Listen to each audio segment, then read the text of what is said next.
Child marriage में आप लोगों को याद रखनी है कि चाइल्ड मैरिज जो 7-8 साल की लड़की की शादी 3 गुने उम्र के पुरुष के साथ कर दी जाती थी। इससे समाज में विधवाओं की संख्या बढ़ती जा रही थी। विधवाओं का जीवन बड़ा ही कष्टमय था। उसमें विधवाओं को पूरे जीवन भर सफेद कपड़े में रहना, खाली पैर चलना, 24 घंटे में एक बार खाना दिया जाना और परिवार से अलग थलग उसका एक छोटा सा कमरा होता था, क्योंकि उसका चेहरा देखना भी अपशकुन माना जाता था। तो इन सभी कारणों से विधवा बनकर औरत जीना नहीं चाहती थी। वो सती होना पसंद करती थी, लेकिन विधवा नहीं। तो इसलिए और विधवा बनाने में सबसे बड़ी भूमिका थी चाइल्ड मैरिज, बाल विवाह। तो इसका भी विरोध राजा राम मोहन राय ने किया था और इसके खिलाफ भी कानून बहुत सारे बने।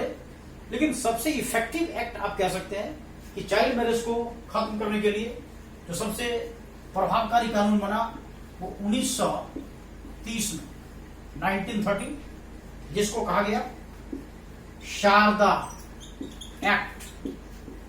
ये शारदा एक्ट जो पास किया गया, उसमें इंडिया के वायसराय थे लॉर्ड इरविन।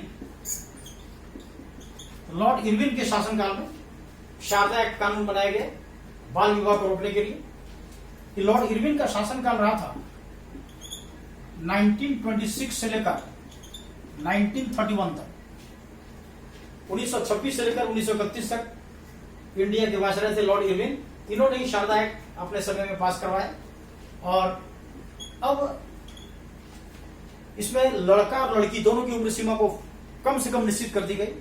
कानून के अनुसार अब कोई भी अगर बॉयज का मैरिज होता है तो मिनिमम एज उसके लिए 18 इयर्स कर दिया गया और गर्ल्स के लिए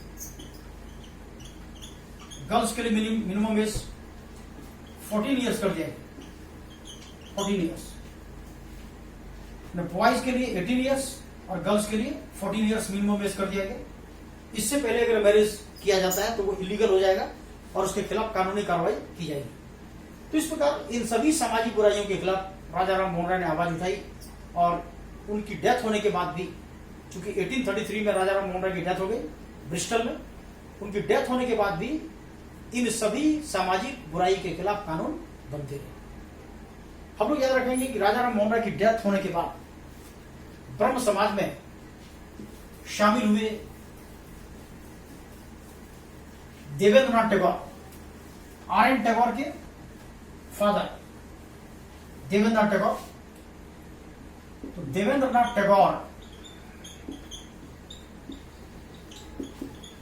टैगोर जो रविंद्रनाथ टैगोर के फादर थे, ज्वाइंड द ब्रह्म समाज इन 1843।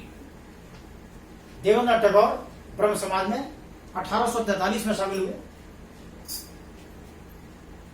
इसके पहले इन्होंने 1839 में तत्व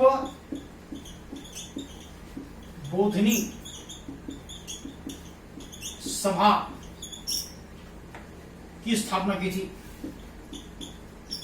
तत्व बोधिनी सभा की स्थापना की थी। इसके पहले तत्वबोधिनी सभा का सबसे पहला नाम था तत्वरंजनी सभा। तो तत्वरंजनी सभा को ही तत्वबोधिनी सभा कहा गया। हम लोग याद रखेंगे तत्वबोधिनी सभा के द्वारा ही तत्वबोधिनी स्कूल भी बनाए गए और तत्वबोधिनी स्कूल में बहुत सारे नामी गिरामी समाज सुधारक जुड़े हुए थे। जैसे ईश्वर चंद्र विद्यासागर भी तत्वबोधिनी स्कूल में शामिल थे जो 1840 में बनाया गया। अक्षय कुमार इसके प्राचार्य बनाए गए थे। हम लोग याद रखेंगे कि देवेंद्रनाथ टैगोर ने ब्रह्म समाज में जो धार्मिक जो नियम कानून बनाए गए थे उसको अक्षरशः फॉलो किया और इसीलिए देवेंद्रनाथ टैगोर को राजा राम मोहन राय का पहला फॉलोवर कहा गया। फर्स्ट फॉलोवर ऑफ राजा राम मोहन राय, देवेंद्रनाथ टैगोर। देवेंद्रनाथ टैगोर ने 1857 में केशव चंद्र सेन को ब्रह्म समाज में ज्वाइन करवाया और इन्हें ब्रह्म समाज का आचार्य बनाया गया। आचार्य, ब्रह्म समाज का आचार्य किसे बनाया गया अगर पूछा जाए क्या बताएंगे आप? केशव चंद्र सेन। केशव चंद्र सेन बहुत बड़े विद्वान थे और इन्होंने ब्रह्म समाज में शामिल होने के बाद ब्रह्म समाज की पॉपुलैरिटी और ज्यादा बढ़ा दी। साउथ इंडिया में भी ब्रह्म समाज फैल गया। केशव चंद्र सेन की प्रेरणा से प्रार्थना समाज की स्थापना हुई। हम लोग ये भी याद रखेंगे जो आपको आगे मैं पढ़ाऊंगा भी। तो केशव चंद्र सेन और देवेंद्र टैगोर आपस में ही जो ब्रह्म समाज के जो सिद्धांत बनाए गए थे उसी पर आपस में मतभेद हो गए। ये धार्मिक और सामाजिक दोनों प्रकार के काम करने के पक्षधर थे, लेकिन केशव चंद्र सेन का कहना था कि वो सिर्फ सामाजिक बुराई के खिलाफ आवाज उठाएगा और धर्म से संबंधित बातों को वो सेकेंडरी पोजीशन में रखेगा। तो दोनों में ही आपस में मतभेद हो गए, जिसके चलते ब्रह्म समाज 1865 में दो पार्ट में डिवाइड हो गया। तो अब इसे नोट कर लेंगे कि ब्रह्म समाज was split into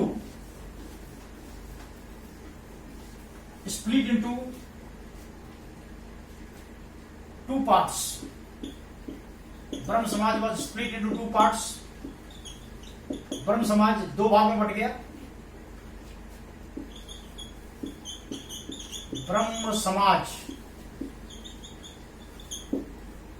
दो भाग में बट गया। पहला कहलाया आदि ब्रह्म समाज। आदि ब्रह्म समाज